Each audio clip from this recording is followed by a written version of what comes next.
Hello everyone, जय हिंद।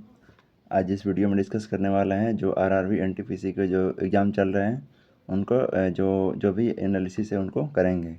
चलिए इस वीडियो में आगे बढ़ते हैं। पहला क्वेश्चन है, मेक इन इंडिया इनिशिएटिव कब लॉन्च किया गया? तो इसका सही आंसर होगा 2014 में मोदी जी के द्वारा लॉन्च किया गया था। मेक इन इंडिया इनिशिएटिव किनके द्वारा लॉन्च किया गया? मोदी जी के द्वारा 2014 में। चलते हैं अगले प्रश्न की ओर। राष्ट्रपति का कार्यकाल कितने समय का होता है? तो इसमें इसका सही आंसर होगा 5 वर्षों का। राज्यपाल का राष्ट्रपति का सही कार्यकाल क्या होता है? 5 वर्षों का। ग्रामीण क्षेत्रों के विकास के लिए कौन सा मंत्रालय जिम्मेवार है?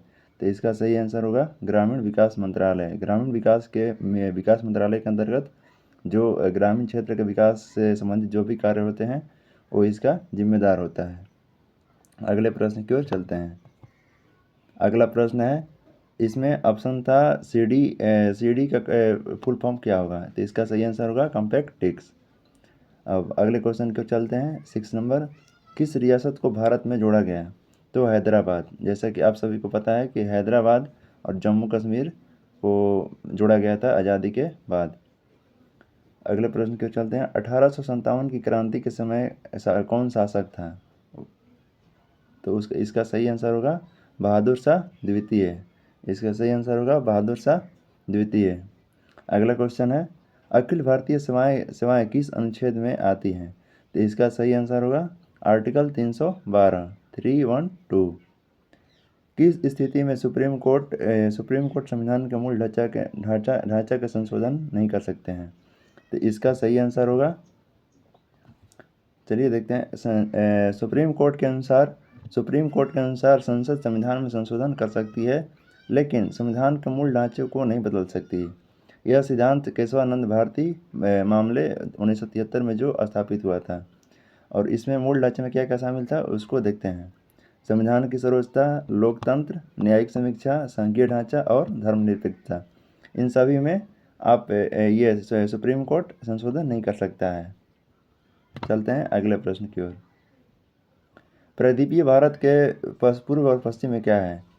तो इसका सही आंसर होगा पूर्व में लक्षद्वीप और पश्चिम में गलत हो गया है, सॉरी। इसका होगा पूर्व में अंडमान निकोबार एवं पश्चिम होगा लक्षद्वीप। अगले प्रश्न की ओर चलते हैं।